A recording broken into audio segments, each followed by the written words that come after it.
ஒரு பக்கம் ஐயா மோடி ஐயா தூய்மை இந்தியா கிளீன் இந்தியா சொச்ச பாரத்னு போயிட்டே வர்றாரு. பல்லாயிரக்கணக்கான டன் எடையுள்ள கழிவுகளை, வேதியியல் கழிவு, நச்சு கழிவு, மருத்துவ கழிவுகளை இந்தியாவுக்குள்ள வந்து கொட்டிக்கிட்டே இருக்கானா இல்லையா? நாம சொல்லும் போது இவன் நம்பல.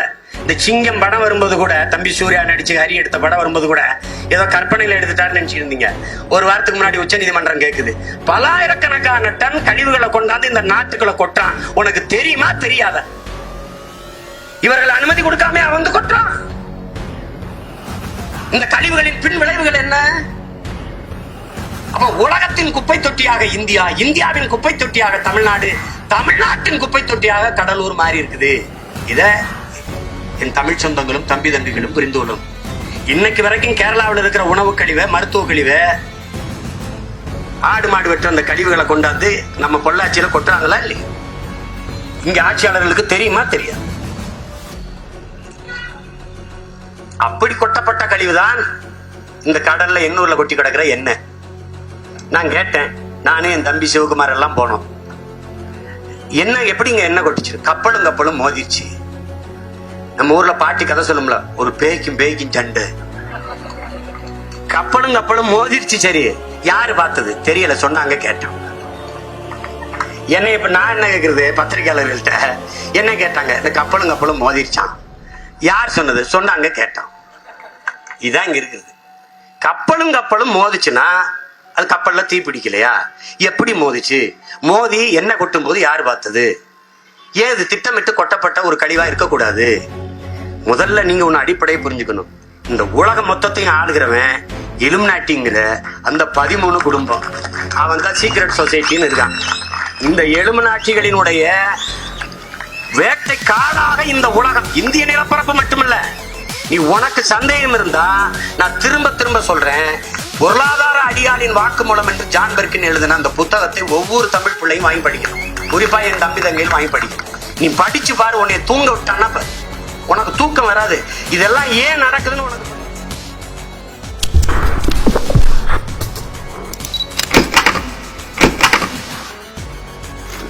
We economic hitmen have managed to create the world's first truly global empire, and it's basically a secret empire.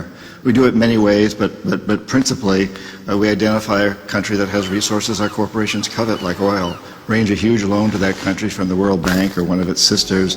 The money never actually goes to the country, it goes to our own corporations to build big infrastructure projects in that country that help a few very wealthy people, but don't benefit the majority of the people who are too poor to buy electricity or have cars to drive on the highways, and yet they're left holding a huge debt that they can't repay. So we go back at some point and say, you know, you can't pay your debts. Give us a pound of flesh, sell your oil real cheap to our oil companies, vote with us on the next critical UN vote, allow us to build a military base in your backyard, something along these lines. And when we fail, the jackals go in and either overthrow or assassinate these leaders. And if the jackals fail, as they did in Iraq, then we send in the military. I don't think the failure is capitalism. I think it's a specific kind of capitalism that we've developed. We've created what I consider a mutant viral form of capitalism. And this mutant form of capitalism, which I think is really a predatory form of capitalism, has created an extremely unstable, unsustainable, unjust, and very, very dangerous world.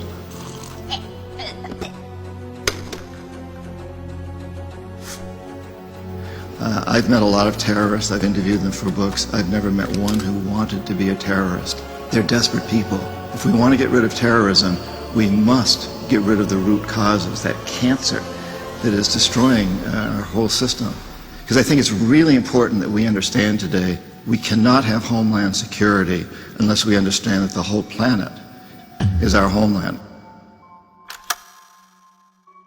இன்னொரு சோமாலியாவாக மாற்றுவதற்கு நிலத்துக்கு வேலை நடக்குதா இல்லையா? இந்த எண்ணெய் கழிவை கொட்டிட்டான், எடுக்கிறதுக்கு எந்த நாடும் துணைக்கு வரல, இவன் எந்த நாட்டு துணையும் தேடல. கேட்டா அதுவா சரியாயிரும்.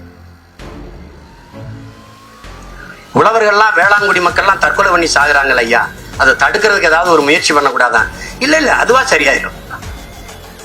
எப்படிங்க அதுவா சரிவாங்க? எல்லா விவசாயம் செத்துருவாங்க, அதுக்கப்புறம் சாக ஆள் இருக்காது, அது முடிஞ்சிடும். இதுதான் இந்த இதுகளுக்கான தீர்வு இவர்கள் வச்சிருப்பது இதுதான். இப்ப இதை புரிந்து கொள்ளணும். சாதாரண எண்ணெய் கழிவையே எடுத்து சுத்தம் பண்ண முடியாத இவர்கள் மீத்தேன் எடுப்பதும், ஹைட்ரோ கார்பன் எடுப்பதும், அணு உலை மூலமாக மின்சாரம் எடுப்பதும் எவ்வளவு பேராபத்து என்பதை நீங்க புரிஞ்சுக்கணும். அறிவியல் தொழில்நுட்பம் வளர்ந்த ஜப்பான் பதறி போய் நிக்கிறான். புகுஷிமால வெடிச்சது, அந்த சுனாமில ஆழி பேரலையில வெடிச்ச அந்த அணு உலைக்கு என்ன செய்யறதுன்னே தெரியல.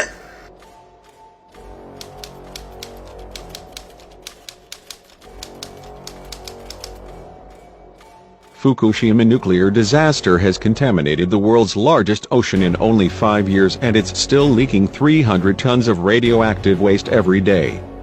In 2011, an earthquake created a tsunami that caused a meltdown at the TEPCO nuclear power plant in Fukushima, Japan.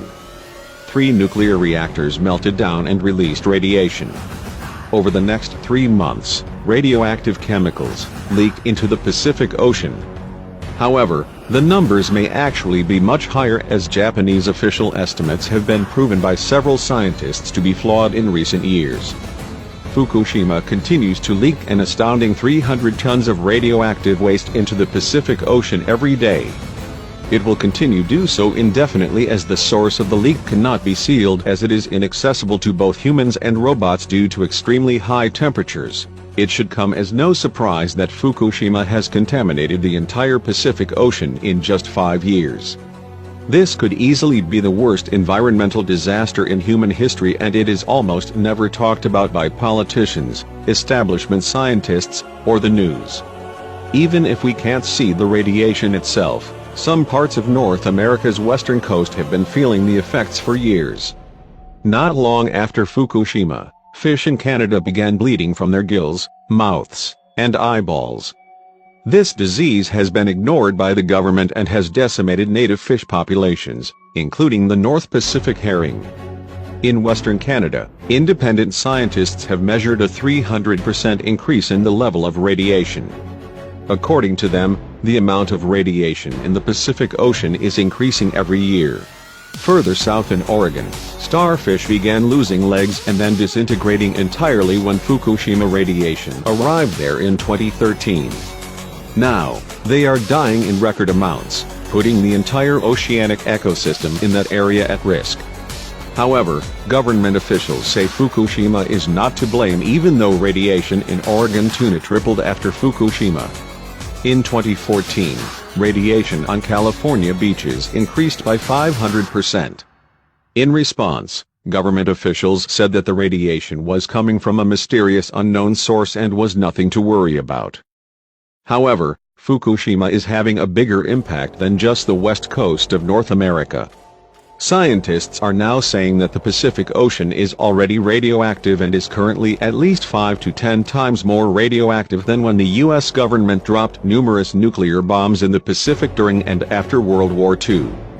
If we don't start talking about Fukushima soon, we could all be in for a very unpleasant surprise. நமக்கு அணு உலை வித்தவன் யாரு? Russia. 1986 வெடிக்குது. 88 பெருந்தகை ஐயா ராஜீவ் காந்தி ஒப்பந்தம் போடுறாரு. 2 ஆண்டுக்கு முன்னாடி வெடிக்குது. கோப்பர் சேர் சொல்றான், இது ரஷ்ய தேசத்திற்கு மட்டுமல்ல உலகத்துக்கு ஏற்பட்ட பேரழிவு, பேரிழப்பு என்று ஒரு பெரிய இரும்பு வேலியை போட்டு பல லட்சம் ஆண்டுகளுக்கு இதன் பக்கத்தில் வராதேன்னு எழுதி வச்சுட்டு போயிடுறாங்க. அந்த நாட்டுல அந்த அணு உலையை போய் ஒப்பந்தம் வாங்கிட்டு வந்து இங்க கூடங்குளத்துல வைக்கிறாங்க. அருகில் இருக்கிற கேரளாவில் ஒரு அணு உலையை வைங்கல, அருகில் இருக்கிற கேரளாவில் ஒரு ஹைட்ரோ கார்பன் எடுக்க ஒரு குழாயை பதிங்கல, அருகில் இருக்கிற கேரளாவில் ஒரு மீத்தேன் எரிகாற்று எடுக்க ஒரு குழாயை பதிச்சு காட்டுங்கல. அங்கே சமூக விரோதி யாரும் இல்லையா? ஏன்? தகப்பன் இல்லாத வீடு, இது தலைவன் இல்லாத நாடு, அதனால தொடரான்.